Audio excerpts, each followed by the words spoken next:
masuk kerajaan surga.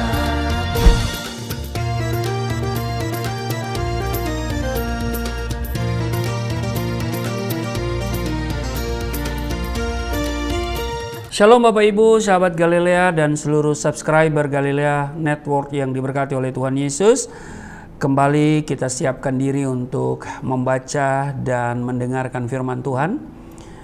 Mari kita berdoa. Bapa, di dalam nama Tuhan Yesus, kembali kami datang di hari ini kepadamu dengan penuh sukacita dan ucapan syukur. Sebab Tuhan baik, sungguh baik, teramat baik dalam hidup kami, yang sudah menjaga, menyertai, dan memberkati istirahat tidur kami di sepanjang malam telah berlalu. Dan oleh anugerah-Mu semata-mata kami ada di hari ini. Kalau kami ada di hari ini, artinya itu bukan kebetulan, tetapi Tuhan memiliki maksud, tujuan yang khusus dalam hidup kami. Itu sebabnya kami mau mengerti apa kehendak-Mu dalam hidup kami. Dengan membaca dan merenungkan firman-Mu, kami menjadi tahu apa sesungguhnya yang Engkau mau dalam hidup kami. Berkati kami semua, urapi saat kami dengar firman-Mu, urapi juga hamba-Mu.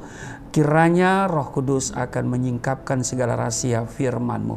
Di dalam nama Tuhan Yesus, haleluya, amin. Saudara, Yakobus pasal 5 ayat 17 dan 18, saya memberikan tema renungan kita hari ini adalah percaya walaupun tidak ada tanda. Amin, saudara. Dikatakan di Yakobus pasal 5 ayat 17 dan 18 ya. Elia adalah manusia biasa sama seperti kita, dan ia telah bersungguh-sungguh berdoa supaya hujan jangan turun, dan hujan pun tidak turun di bumi selama 3 tahun dan 6 bulan. Ayat 18, lalu ia berdoa pula, dan langit menurunkan hujan, dan bumi pun mengeluarkan buahnya. Saudara perhatikan, ada kata kunci di sini di ayat 18, dikatakan begini, lalu ia, dalam hal ini yaitu Elia, berdoa pula, dan langit menurunkan hujan, dan bumi pun mengeluarkan buahnya. Alkitab jelas mengatakan bahwa Elia adalah manusia biasa, sama seperti saudara dan saya. Amin. Namun mengapa doanya sangat manjur dan begitu mudahnya dijawab oleh Tuhan?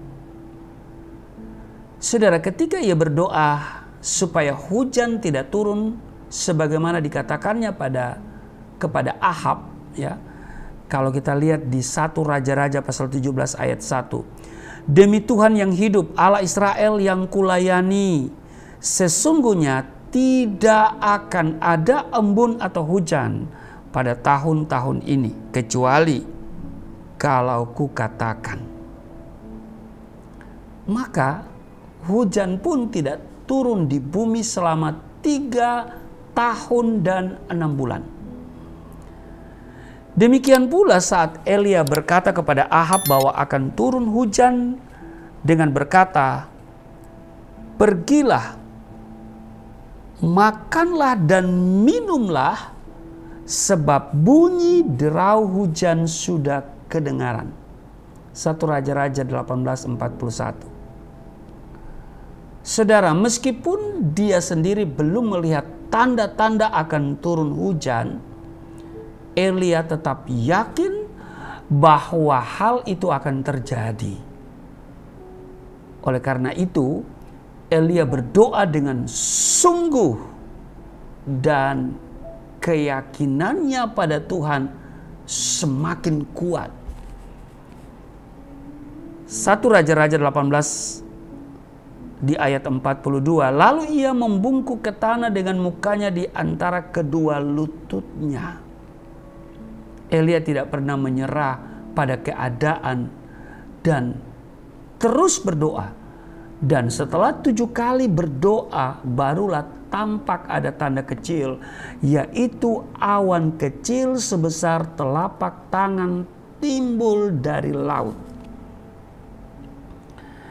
Saudara, melihat awan sekecil itu, hati Elia semakin bertumbuh dalam iman dan pengharapan. Secara logika, tidak mungkin awan sekecil telapak tangan, ya kan, dapat menurunkan hujan. Memang bagi manusia itu mustahil. Namun tidak ada perkara yang sukar bagi Tuhan. Maka dalam sekejap mata langit menjadi kelam oleh awan badai, lalu turunlah hujan yang lebat. 1 Raja-Raja 18:45. Saudara, bila saat ini kita sedang menghadapi pergumulan hidup yang berat, seolah-olah tidak sanggup menanggungnya, putus asa dan menganggap doa sudah tidak ada gunanya, ingat, sekali lagi, ingat. Orang Manado bilang ingat, ya kan? Elia adalah manusia biasa seperti saudara dan saya. Tetapi doanya selalu didengar Tuhan. Mengapa? Karena dia berdoa dengan penuh iman, tidak ragu dan tidak menyerah sampai ia memperoleh jawaban. Apalagi Elia hidup dalam ketaatan. Bagaimana hidup saudara? Sudah benarkah kita di hadapan Tuhan? Saudara, mari kita hidup sesuai dengan status kita. Apa status kita? Orang-orang benar. Orang yang dibenarkan bukan karena perbuatan kita, tetapi karena penebusan yang dilakukan oleh Yesus Kristus di kayu salib. Roma pasal 3:24. Mari kita hidup sesuai dengan status kita sebagai orang benar. Dosa adalah penghalang utama memperoleh jawaban dari Tuhan. Amin. Iya. Jadi dosa itu menjadi penghalang utama. Yakobus 5:16 menulis doa orang benar bila dengan yakin didoakan sangat besar kuasanya. Siapa orang benar? Saudara dan saya. Jangan saudara merasa saudara orang berdosa, itu ayat 23 di Roma pasal 3. Tapi di sana koma, bukan titik. Artinya saudara jangan berhenti di situ lalu ambil kesimpulan. Saudara hanya membaca ayat 23 lalu berkata, wah saya orang berdosa. Kalau saudara orang berdosa, maka doamu tidak ada kuasa. Tetapi segeralah melangkah di ayat 24. Saudara dan saya dibenarkan dengan cuma-cuma. Ya kan? Roma. Pasalnya yang ketiga, ayatnya yang ke-24. Kita baca ya saudara ya. Dan oleh kasih karunia telah dibenarkan dengan cuma-cuma karena penebusan dalam Kristus Yesus. Jangan lagi kompromi dengan dosa, jangan lagi menyimpan dosa, jangan lagi terlibat dalam perkara-perkara dosa, sebab itu semua yang akan menghambat, ya kan? Semua itu akan memisahkan kita dengan Tuhan. Mari saudara, kita sungguh-sungguh berdoa seperti Elia sebagai manusia biasa. Saudara dan saya bukan lagi manusia biasa, tapi manusia istimewa. Kenapa? Karena kita punya Kristus. Kita punya Yesus. Amin. Yang telah membenarkan kita.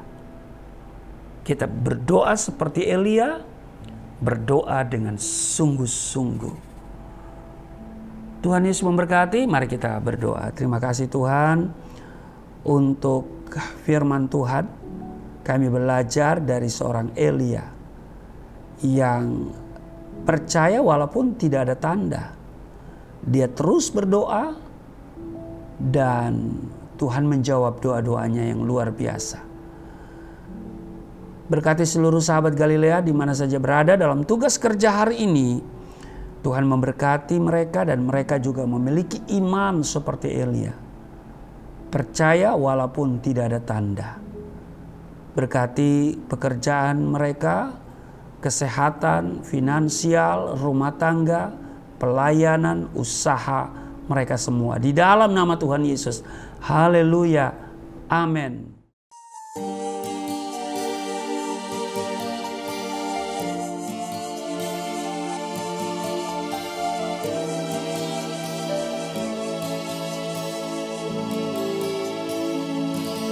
Bapa kami yang